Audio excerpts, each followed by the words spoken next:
Ayan guys, katatapos ko lang maglaban ng uniform ng anak ko.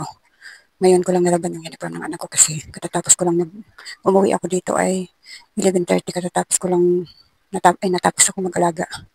Bali dalawa yung alaga ko ngayong araw na ito guys. Yung isa, umuwi siya ng 7, umuwi ng alas 6 ng hapon. Tapos yung huli kong inalagaan ay 11:30 ako umuwi. Dumating yung nanay niya 11:30. Kumain pa ako guys kaya inabot na ako ng 12 tapos ko 12 na mahigit eh. Kasi 11:30 ako umalis dun sa bahay nila. Dumating 11:30. Tapos kumain pa ako. Kaya ayan, natapos ako maglaba ng uniform ng anak ko. Isa lang kasi yung uniform niya guys. Di masama yung pakiramdam niya. Ayan, 12:15 na. Natapos ako maglaba ng uniform ng anak ko. Isa lang yung uniform niya, maaga yung pasok niya bukas. Kasi exam nila. Kaya ayan, tapat ko na lang yun sa tapat ko na lang yun sa electric pan, natutuyo na yun guys. Gigising pa ako ng gigising pa ako ng alas 4 guys. Ilang oras na lang itutulog ko. Ayan. Yung mga hugasan na hindi ko alam kung mahuhugasan ko pa ba o bukas na lang. Pero nung dumating kasi yung anak ko guys, yung nanay nung nilagaan ko nung itong 11:30 ay nakatulog na ako ng ilang oras. Nung dumating sila nakatulog ako. Kaya baka huhugasan ko pa yung mga pinggan na yan bago ako matulog. Ayun guys, nag-isip-isip muna ako guys kung huhugasan ko ba o ano. Kasi hindi pa rin man ako makakatulog nito. Kasi nakatulog ako doon bago ako umalis. Bago sila dumating. Kaya ayan guys, bukas ulit guys.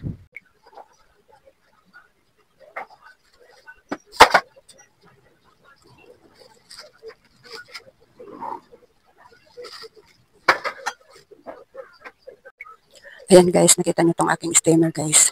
Tinanggal ko dun sa pinaglalagyan ko kasi yung kaibigan kong tinulungan noon ay gusto daw niya magtinda ng siomai. Hindi pa siya nakakabayad sa akin guys kaya tinuloy-tuloy ko pa rin yung pagtulong ko sa kanya kasi para tinulungan ko siya na gumawa ng paraan guys para naman makabayad siya sa amin. Ngayon gusto daw niya magluto ng siomai. Kaya ang nangyari ito, bago pa naman yan guys, ilang gamit ko pa lang sabi ko sa kanya ay kinuha ko kasi siya sa kinuha ko kasi sa, kinuha ko siya kay Bombay ng gasol at saka kalan. Ngayon, gusto niya kumuha pa ng ganito, may hulugan pa siyang gasol at saka kalan. Sabi ko, ito na lang muna gamitin yung steamer ko. Tapos pag nakatapos siya magbayad dun sa gasol at saka kalan, kumuha siya ng steamer at yun ang ipapalit niya dito sa akin.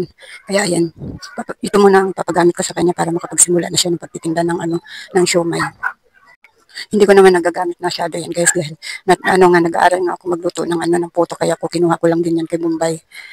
Natuto naman ako magluto ng puto kaso nga lang hindi ako nakakapag-concentrate ng pagluluto ng kasi may alaga akong may alaga akong bata. Ayan guys, kaya tuloy-tuloy yung pagtulong ko sa kanya guys kasi binibigyan ko siya uli ng pagkakataon na kumita para makabayad siya sa amin. Pati guys, tingnan niyo. Pati gagamitin niya sa nalagayan ng mga tuyo, lagayan ng mga bawang. Ayan, bibigyan ko na rin siya. Ito may ganito kasi ako guys. Dati kasi nagtitinda rin ako ng siomai. Bumili akong dalawa nito. Yung isa, napaglagyan ko ng langis. Hindi ko na alam kung nasaan. Buti na lang may natira pang isa, lagayan ng tuyo. Ayan, ito, lagayan ng bawang at saka, tawag nito? Kung ano-ano pa, kung anong pwede nang ilagay dyan. Tapos ito, papahiram ko lang sa kanya ito guys kasi ito, gusto ko tong pang na ito kasi siya, stainless ba? Yan. Hindi siya kinakalawang. Kaya ipapahiram ko lang to sa kanya. Hinihintay ko na lang nakuhanin niya to kasi mamaya magsisimula na siya magtitinda. Ano pa lang naman. O alas 7 pa lang mamimili siya sa bayan. Ay. Basta alas 7 pa lang guys. No? Alas 7 pa lang ng umaga. Pupunta siya ngayon ng bayan kasi may pupuntahan din siya. Kaya diretso na rin siya ng bibili ng yung siomai na yung gawa na. Gusto niya sana yung sarili niyang gawa kaso nga lang kulang yung kanyang puhunan. Binigyan ko pa ngayon ng pampuhunan niya. Sabi ko sa kanya ay magsimula na lang muna siya ng yung nabibili sa bayan na gawa na. Saka na lang siya mag-homemade pag yung may pambili na siya na talaga, yung may pambili na siya ng karne. Saka siya magawa ng sarili niyang gawa. Kaya sabi ko sa kanya, yung 400 na yan, pagkasyahin mo na lang muna sa pati puhunan mga kasari, pinahiram ko uli siya. Dahil umaasa ako na kung patok yung kanyang ititinda ngayon, umaasa ako na makabayad-bayad siya sa amin. Ayan lang mga kasari. Tinuloy-tuloy ko itong pagtulong mga kasari dahil hindi niya kami mababayaran kung hindi siya gagawa ng paraan. Kaya sabi ko sa kanya magtinda-tinda siya para makaraos siya sa mga problema niya. Sana, sabi ko, last chance ko na itong ibibigay sa iyo na pangtulong, yung pangpuhunan niya sa siomai. Kaya sabi ko sa kanya, sana, nagdadasal ko sa Panginoon guys na sana yung pagtitinda niya ngayon ng siomai ay maging okay. Sana nga maging okay guys, kasi stress na rin talaga ako guys, kasi wala siyang ibang nilalapitan kundi ako lang. Kaya pasensya na kayo guys kung bakit tuloy-tuloy pa rin ako sa pagtulong sa kanya. Kasi umaasa po ako guys na sa pagtitinda niya ngayon ay makaraos siya sa mga problema niya at makabayad siya sa amin. Ayan, yun lang guys. Mag-aalas 8 na guys, nagre-relax-relax na lang ako at dadating na yung aking isang alaga. Dalawa uli ang alaga ko ngayong araw na ito. Yung isa, yung isa guys ay half day lang ako dun sa isa. Kahapon half day lang din yun kasi yung anak ko, dumating siya kahapon ng mga alas 10 ng umaga. Kaya siya ang nagpatulog ng tanghali. Pagdating ng gabi, ako ang nagbantay. Kaya bali half day lang ako dun sa isa hanggang bukas. Sa Lunes, ayan, isa lang uli ang alaga ko. Tapos yun, buo uli yung araw ko noon, yung aalagaan ko sa Lunes. Ayun guys, nag-relax-relax lang ako guys. Hinihintay ko na lang dumating yung aking alaga kasi alas 8 na. May isang oras pa ako mag-relax-relax. Bugas-bugas ng pinggan muna habang wala pa. Ayan guys, andito na yung aking alagang makulit. Ayan. Habang nanonood siya ng cellphone, ay mamamalansya muna ako guys ng gagamitin ng aking uniform ng aking anak. Papasok siya ngayon alas 11 ng tanghali.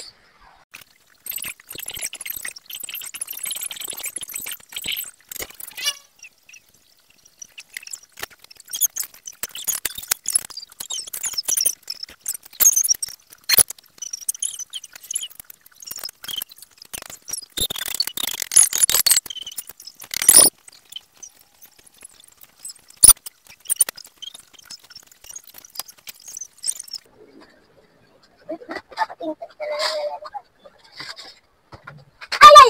Ulo! Ay! Sorry.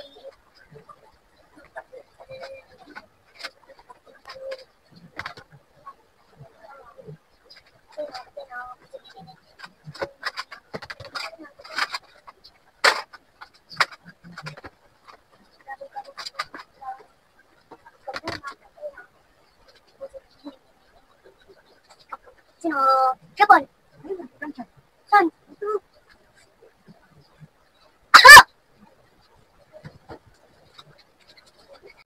Ayan guys, tapos na ako mamalansya guys. Pahinga lang ako at maya-maya maliligo ako at naliligo na yung aking anak na papasok. Pahinga lang ako. Dalawang uniform lang naman ang pinalansya ko, taas at saka baba. Kaya okay lang na maligo tayo maya-maya. Magpahinga lang tayo ng isang oras. Kaya kayo guys, huwag kayong guys, pag galing kayo sa pamamalansya, huwag kayong maligo agad kasi masama yun. Ako magpapahinga lang muna ako ng isang oras guys kasi dalawa lang naman yung pinalansya ko. Pwede na yun pag nakapahinga na ako ng isang oras. Pwede na ako maligo. Ayun guys, mamaya uli guys. Ayan guys, magandang umaga guys. Pakita ko lang itong pinabili ko sa anak ko kahapon. Bali ngayon ko lang na-videohan at anong oras na ako umuwi kagabi. 11:30 na uli ako nakauwi kagabi. Ayan.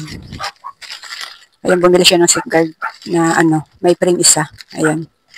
May pring isa. Ito yung bagong safeguard ngayon na pure white guys. Ay mga kasari na matapang yung amoy. Marami nagrereklamo dito na ang tapang daw ng amoy yung bago ngayon na safeguard na pure white. Ang pinapahanap ko nga sa anak ko yung white pa, yung purong white pa yung balat niya. Ngayon wala na daw siya makita kaya ito na lang yung binili niya, yung bagong pure white. Tapang guys, ang tapang ng amoy nito. Hindi katulad ng lumang Ngayon pa lang guys, pag ko malayo na sa akin, naamoy ko sobrang tapang. Tapos pabili uli ako ng dab na kulay blue. Ang bilis na ubos yung dab ko kasi nga wala akong ibang klaseng shampoo. Anong klase lang yan. Bali, 4 lang kasi yung Palmolive na utang na nung mangungutang ko. Kinuha na niya yung isang tie. Tapos, nagpabili rin ako ng Pantene na conditioner. May free din ito, guys. Na nasira na yung kasi may bumili. May bumili na. Ayan na, may free siya. Conditioner. Tapos, ito, pabili uli ako ng Ariel kasi mabinta sa akin tong Ariel, guys. Ayan, bali, 4 na items lang yan, guys. Sabi niya, may sukli pa ako. Para may sukli pa ata akong 50. Nagpapaano lang kasi ako, guys. Tawag nito, nagpapasobra ako ng dala sa kanya para hindi siya kulangin doon sa sa counter. Kaya yan lang guys, so 4 lang uli, yung 4 na items lang yung napabili ko dahil yun lang ang kasya ng aking pera. Ayan. Tingnan nyo guys, yung aking nakasabit doon guys, wala na yung dab kong conditioner kasi yung aking mangungutang, yung sabi ko nagkababayad lang. Pag nagbayad yun mga kasari, nakuha uli siya. Tapos binigay ko na lahat yung kalahati lang kung kuhanin niya. Sabi ko, kuhanin mo na lahat yan kasi ayaw ko magpabalik-balik yung anak niya dito pag naubusan sila, pa isa-isa. Minsan hindi napapalista, kaya yun. Binigay ko na sa kanya yung tig-isang dag na conditioner at saka kaya wala na uli nakasabit doon sa taas. Ayan.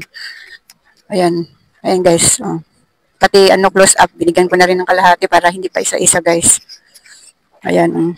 Yung aking ang aking liquid na survey, ilan na lang may bumili kahapon, tapos yung liquid ko may bumili din kahapon ng 3. Ayan. Pakita ko ulit sa inyo guys pag naisabit ko itong aking napamili. Ayan guys, naisabit ko na yung aking dab na shampoo at saka conditioner. Ayan, yan ulit, pakita ko ulit sa inyo yung aking sabitan ng mga shampoo, conditioner, powder, at saka downy at liquid. Di ba guys, nagkalaman-laman uli. Ito naman sa aking istante guys, naubos na uli yung aking Tide Jumbo. Sa pa ako makapagpabili sa anak ko bukas. Dahil linggo ngayon, wala siyang pasok. Kaya bukas pa ako makakapagpabili uli sa kanya. Ayan guys, umaga bumabagsak ang ulan. Maulan na linggo ngayon guys, happy Sunday sa lahat. Ayan guys, hanggang dito na lang tong aking video. Maraming salamat sa panonood at suporta.